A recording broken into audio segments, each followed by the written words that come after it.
Generally, in the state of Utah, legislation is made with good intent, but there are some unintended consequences that occur often when legislators try to correct an issue where something else gets broken.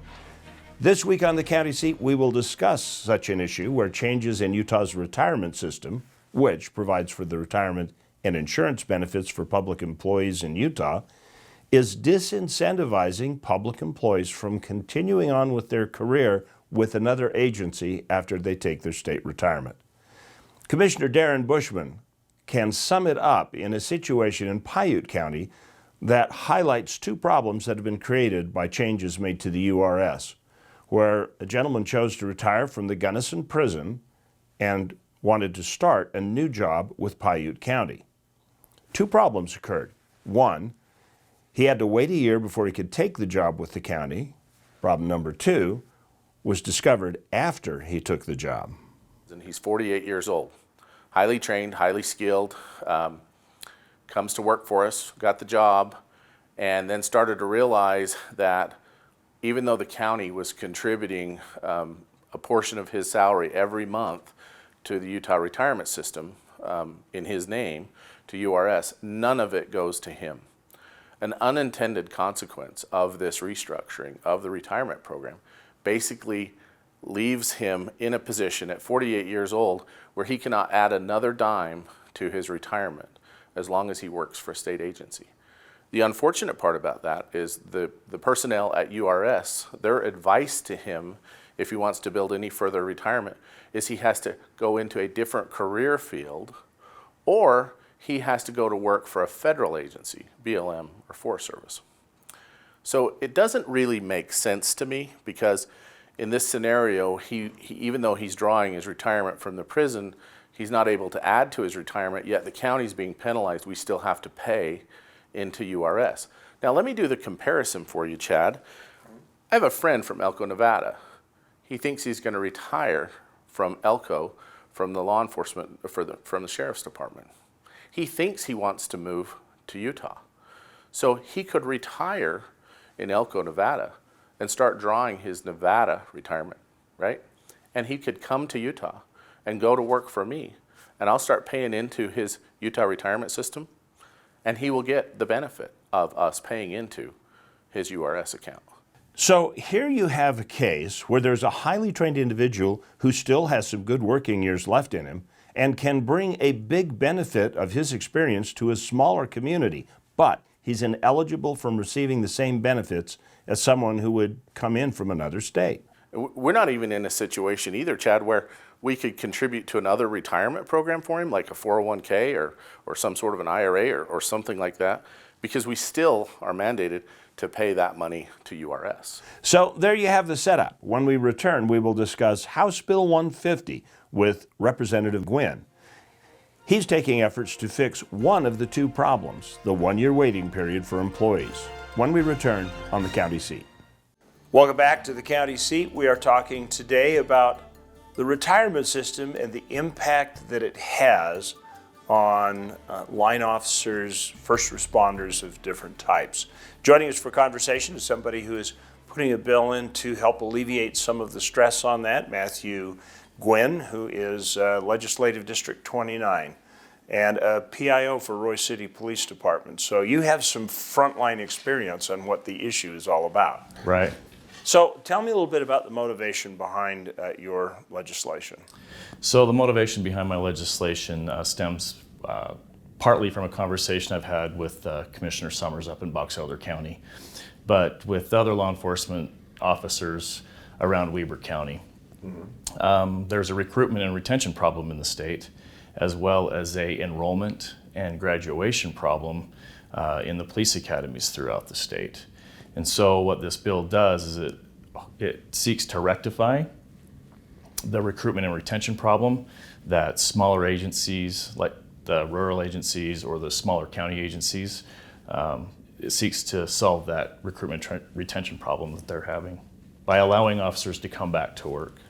So they can actually go to a point, they can take their pension or retirement from the state retirement fund, and then they can return to work and start a second round of of work. So do they get retirement accruing on the second round? No, in my bill, it will not allow for increase in accrual. So once they retire, if they decide to come back within the 60 days right now, they can continue to accrue, Right. but they're likely going to be at a lower rate if they're going to a smaller agency. And so if they decide to come back after the 60 days and take a lower rate at another agency, then no, they will not be able to accrue any additional retirement.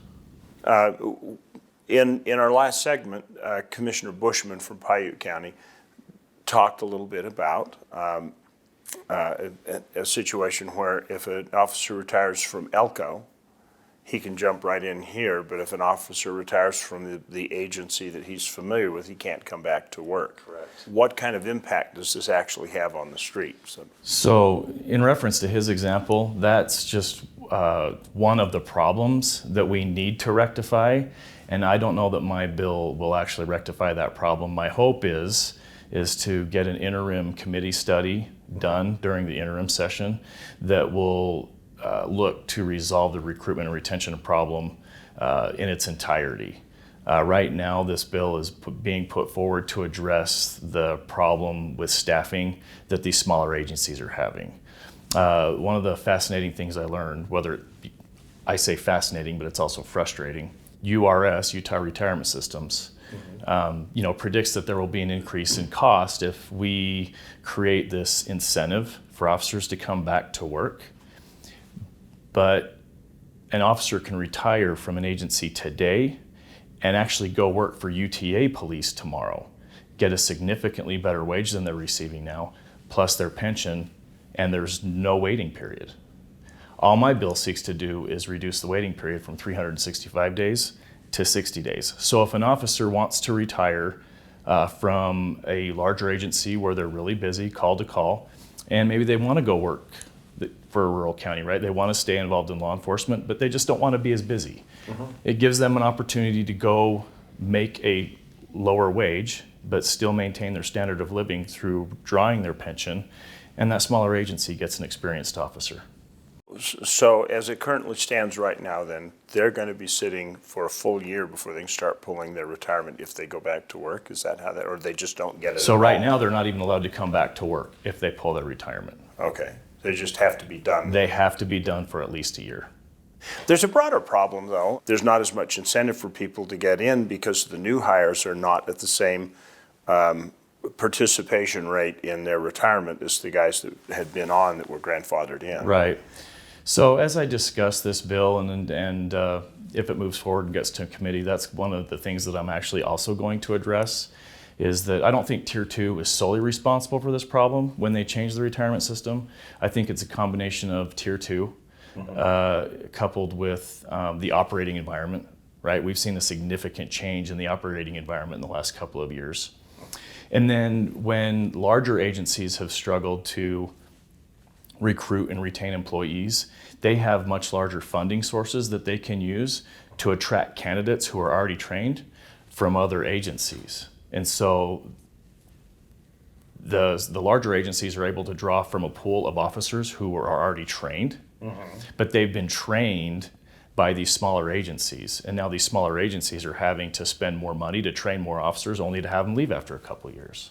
Will a change in the retirement system alleviate that, or do we have to find a different way to help fund agencies? Because I know with the shortage, smaller agencies are getting robbed, and again, it compounds the problem that they have because they have to then go out and try and retrain.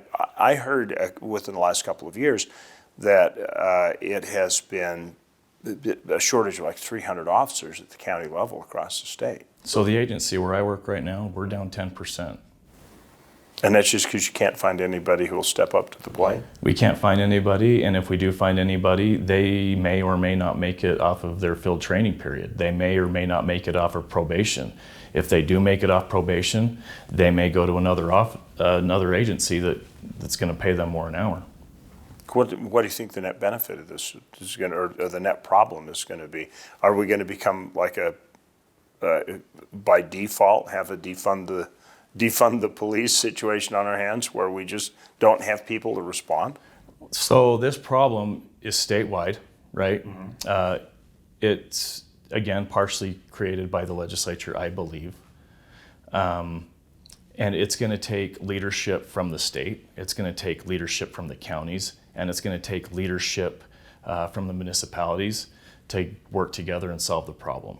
Because any agency being self-interested is going to do what it can to retain employees and attract employees, and that means they're going to have to compete with other agencies. So it's unfortunate that these other agencies financially can't compete.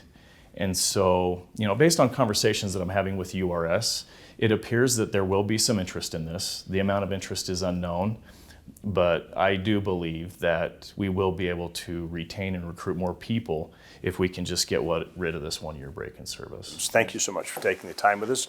We will continue our conversation about the shortage of officers, retirement, and all the related problems as we continue with the county seat right after this commercial break.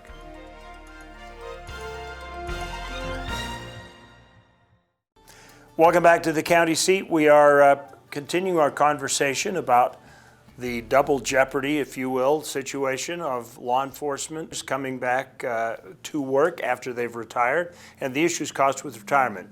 Joining us to look at a county perspective of how this affects counties is Commissioner Stan Summers, who is a commissioner in Box Elder County. So let's talk a little bit about what the end result of this is. We've kind of got an idea of what the problem is, but how is this on the ground affecting first responders and police officers and people in your county? Well, we're about 50% down in staffing. We see that there's a problem. There's 1,100 officers, I think, short in the state, and there's only about 300, 350 going through post right now. So you can see that still leaves about 800 officers throughout the state. I have a hard time believing that we spend this kind of money bringing these people up through the system, and they want to be able to continue this as their industry, and because of a retirement system won't let them come back in and finish whatever they want to do, whether it's in Piute or Box Elder or Washington, or if somebody wants to retire someplace, they can't go back to work basically in that same system throughout the state.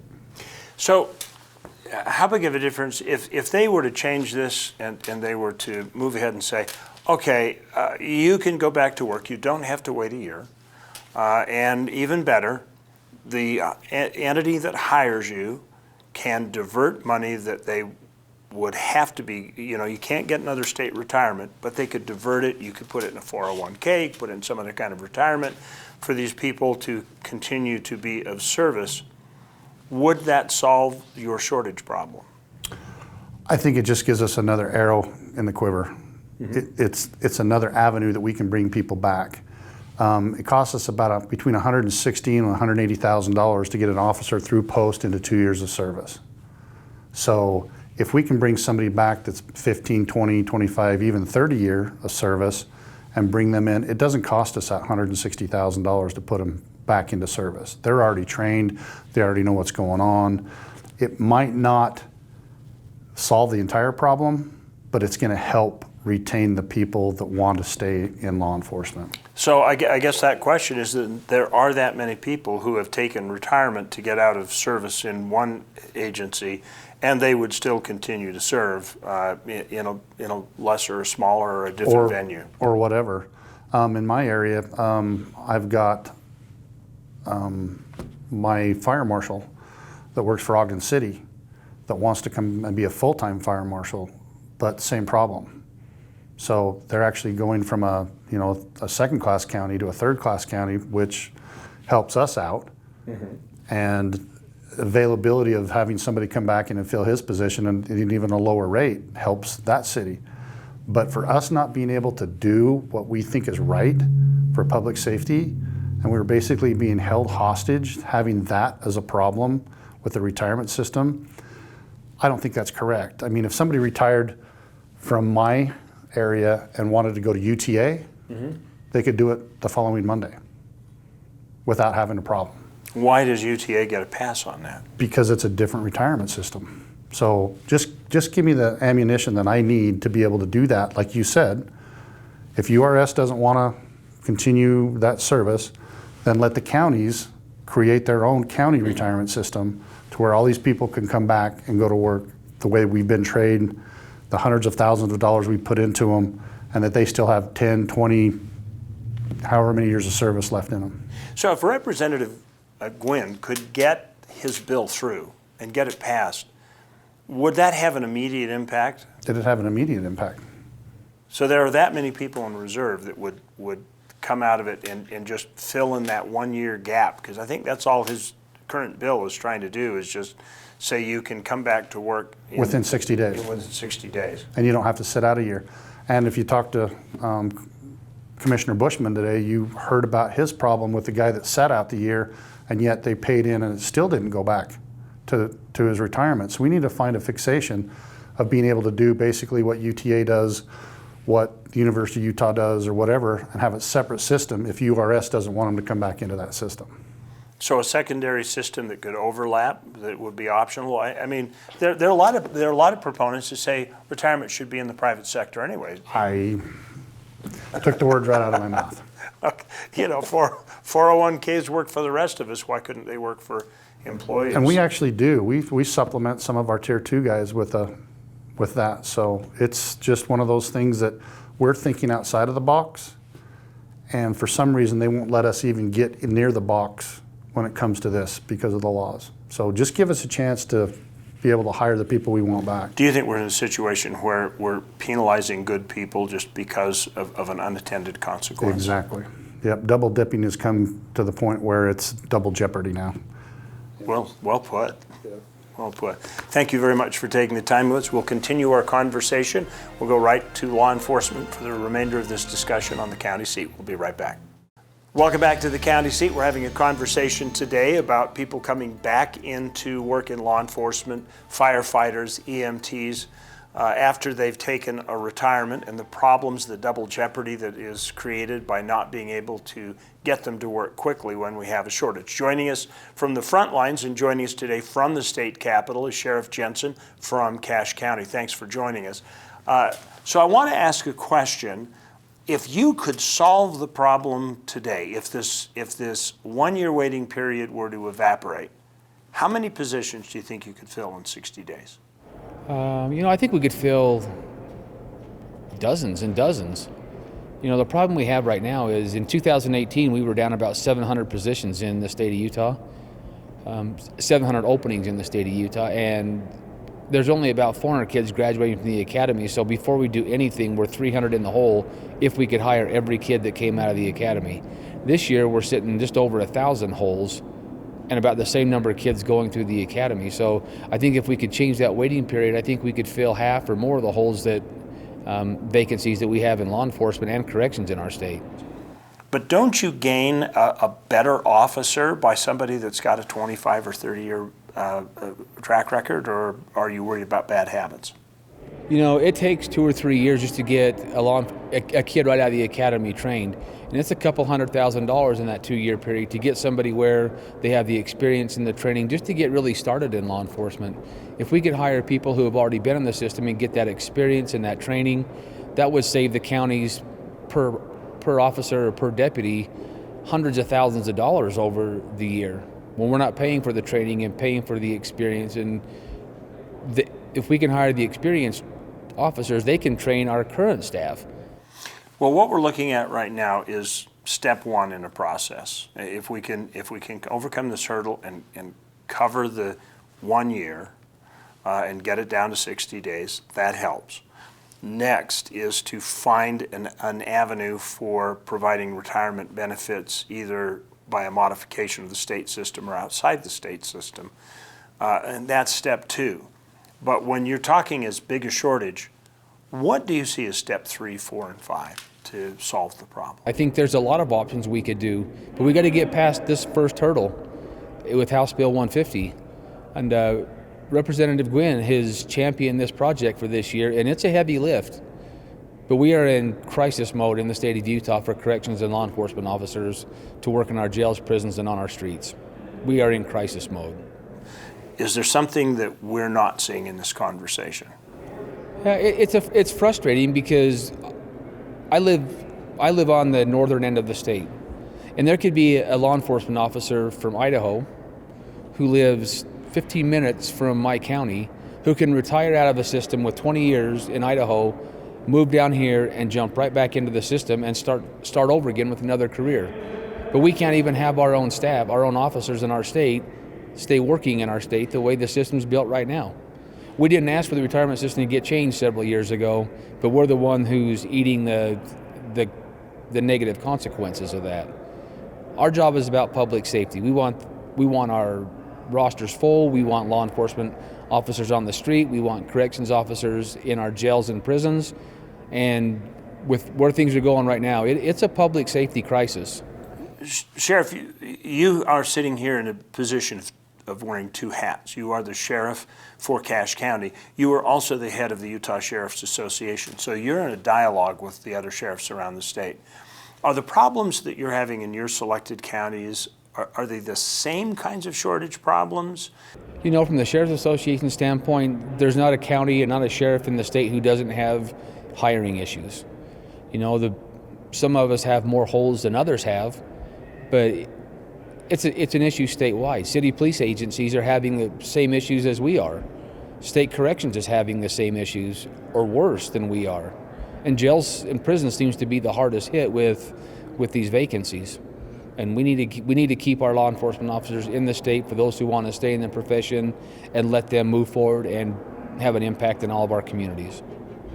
Thank you so much for taking the time. Thank you for joining us on the county seat. Remember, local government is where your life happens.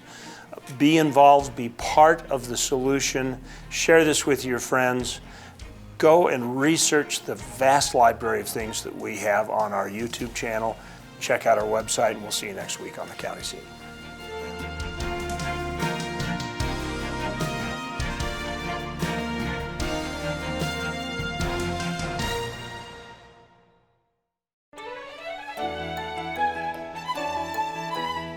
Thank you for watching The County Seat. Be sure to subscribe and turn on your notifications to keep up to date on the program and happenings around Utah.